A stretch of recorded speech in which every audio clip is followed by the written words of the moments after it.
Deep in the vast, unforgiving expanse of the Gobi Desert, something lurks. Something huge, deadly, and shrouded in mystery. They call it the Mongolian Death Worm, but is it just a legend? Or is something real hiding beneath the sands?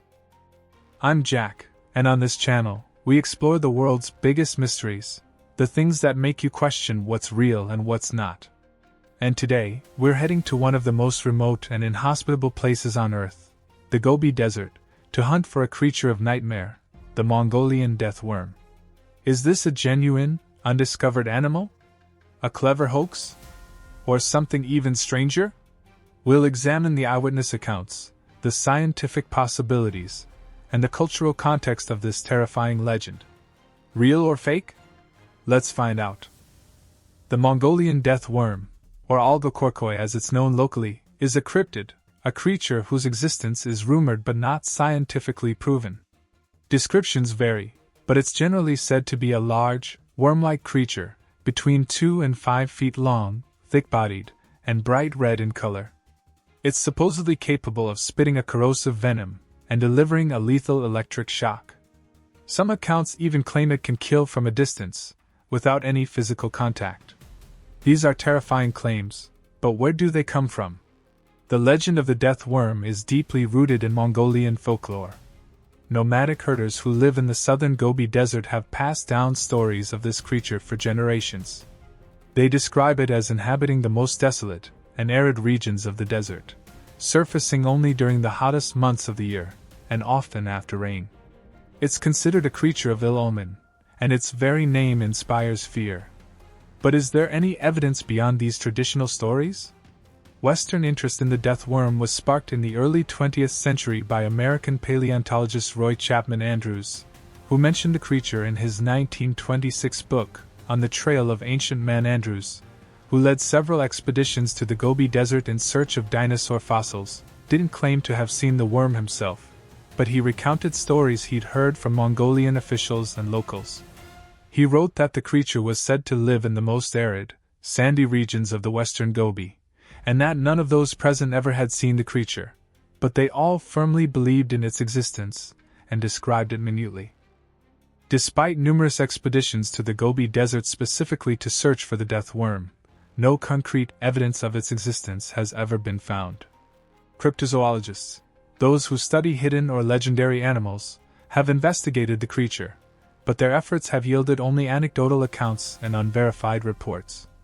Some expeditions have focused on trying to capture a live specimen, while others have attempted to gather photographic or video evidence.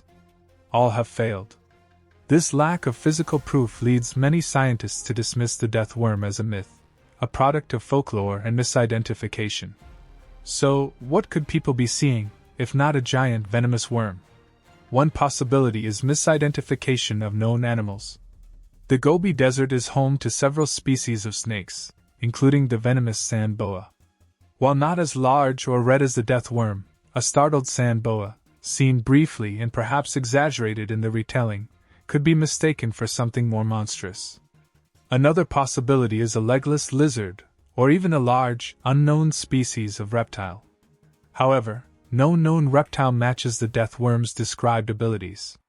Another explanation is that the death worm is a purely legendary creature, a product of folklore and cultural beliefs. The harsh and unforgiving environment of the Gobi Desert could easily give rise to stories of dangerous and mysterious creatures. The death worm could be a symbolic representation of the dangers of the desert, a warning to those who venture into its most remote regions. It's also possible that the stories have been embellished over time, with each retelling adding new details and exaggerations. The reported abilities of the death worm, spitting venom and generating electric shocks, are particularly intriguing and highly problematic from a scientific perspective. While some snakes are capable of spitting venom, this is a defensive mechanism, not a form of attack from a distance. And no known worm or snake species can generate a lethal electric shock. The electric eel, which is a fish, not a worm, can generate a powerful electric shock, but it lives in the Amazon basin, not the Gobi Desert. Could there be a scientific basis for any of the death worm's reported abilities? Some have speculated that the venom might be a highly corrosive acid, perhaps used to subdue prey or deter predators. While no known animal produces acid of that strength, it's not entirely impossible. As for the electric shock, it's far more difficult to explain. There are no known terrestrial animals capable of generating a lethal electric charge. However, the desert environment, with its extreme dryness and static electricity, could theoretically amplify a small electrical discharge, making it more noticeable or even painful. Despite the skepticism, the legend of the Mongolian death worm persists. It has captured the imagination of people around the world, inspiring books, films, documentaries, and video games. It's a testament to our enduring fascination with the unknown, the unexplored, and the possibility that there are still creatures out there waiting to be discovered. But until concrete evidence emerges, the Mongolian death worm remains firmly in the realm of cryptozoology, a creature of myth and legend. Let's dig into some specific eyewitness accounts, bearing in mind that these are anecdotal and unverified. One common description is of a bright red creature, often compared to a sausage or a cow's intestine. Some witnesses describe it as having spikes or protrusions along its body. Others claim it has no discernible head or tail.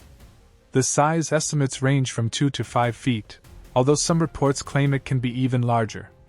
Many accounts describe the death worm as emerging from the sand, often after rain, and moving with a strange, undulating motion, sometimes rolling or sidewinding. Some witnesses claim to have seen it kill animals, such as camels, from a distance, supposedly with its venom or electric shock.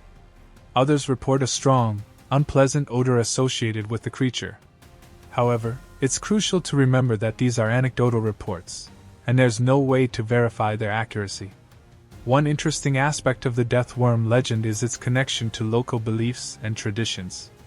The Gobi Desert is a harsh and unforgiving environment, and the nomadic people who live there have a deep respect for the power of nature. The death worm could be seen as a symbol of the dangers of the desert, a warning to be cautious and respectful of the environment. Or it could be a manifestation of deeper cultural beliefs about the spirit world and the power of the unknown. Several expeditions have attempted to find definitive proof of the death worm. Czech explorer Ivan Makro led multiple expeditions to the Gobi Desert in the 1990s, inspired by the legends and determined to find the creature. He collected numerous eyewitness accounts and even attempted to lure the worm out using explosives and high-powered pumps, but without success. Other expeditions, often involving teams of scientists and cryptozoologists, have used various methods, including camera traps, ground-penetrating radar, and even trained dogs, to try to detect the death worm. Some have reported unusual findings, such as strange tracks or unexplained soil disturbances, but nothing conclusive has ever been found. The continued lack of evidence hasn't deterred believers, however. Some speculate that the death worm is a very rare and elusive creature, perfectly adapted to its harsh environment and able to remain hidden from human eyes. Others suggest that it might be a migratory animal, only appearing in certain areas at specific times of the year. And of course, there are those who believe that the death worm is simply a myth, a product of folklore and imagination. One intriguing, although highly speculative, theory is that the death worm is an amphisbaenian. Amphisbaenians are legless reptiles, sometimes known as worm lizards. Though most are quite small, it would explain the worm-like appearance. They are also known to be able to move backwards and forwards with the same speed, which may be related to the stories that the worm has no distinguishable head or tail. No amphisbaenians are known to live in Mongolia, however. Another explanation is that people have misidentified a Tartar sand boa. This snake lives in the Gobi Desert, and although it isn't very big, it can be quite thick, and does have a red coloration. Ultimately, however, all evidence points to the Mongolian death worm being a legend, born from stories, exaggeration, and tradition. It's a mystery that we probably won't ever solve. It's tempting to dismiss the Mongolian death worm as pure fantasy, but the persistence of the legend, the consistency of some of the descriptions, and the sheer remoteness of the Gobi Desert leave a tiny sliver of doubt. Could there be something out there, something undiscovered, that has inspired these stories? It's a question that continues to fascinate cryptozoologists and adventure seekers. The Gobi Desert itself is a place of extremes, one of the largest and driest deserts in the world. It covers parts of southern Mongolia and northern China, and it's a land of vast sand dunes, rocky outcrops, and sparse vegetation. The climate is harsh, with extreme temperature variations between summer and winter, and frequent sandstorms. It's a challenging environment for any creature to survive in, let alone a large, supposedly venomous worm. Perhaps the most important lesson of the Mongolian death worm, whether it's real or not, is the power of stories and the enduring human fascination with the unknown. The Gobi Desert, like many remote and unexplored places on Earth, holds a sense of mystery, a feeling that anything is possible. And as long as there are unexplored corners of the world, there will be stories of strange and wonderful creatures lurking just beyond our reach. The story of the death worm has been retold and added to throughout the years. Many fictional stories have taken inspiration by it, and some have even added to its mystery. It's possible that modern stories of the death worm are simply the continuation of a very interesting myth. It's very important to understand that the lack of evidence isn't necessarily a sign of something being fake. Absence of evidence is not evidence of absence. But, at some point, a line must be traced, and although extraordinary claims require extraordinary evidence, no actual evidence, not even poor one, has been found. The Mongolian death worm is, most likely, a fascinating example of how stories, legends, and cultural beliefs can create a life of its own, and even inspire people to search for something that may not exist. It serves as a reminder of the power of myth, and our own ability to believe.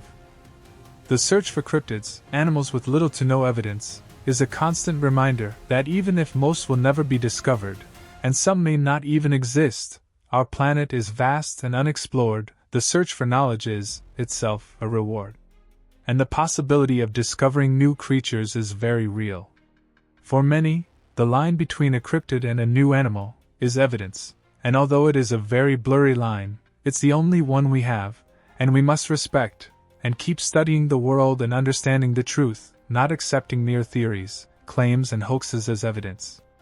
If this creature is ever found, it's unlikely that it will be as fantastic as described by the local legends.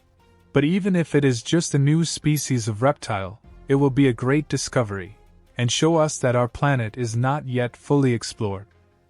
And that brings us to the end of our expedition into the mystery of the Mongolian death worm.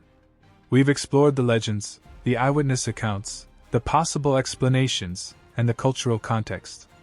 Now it's your turn to weigh in.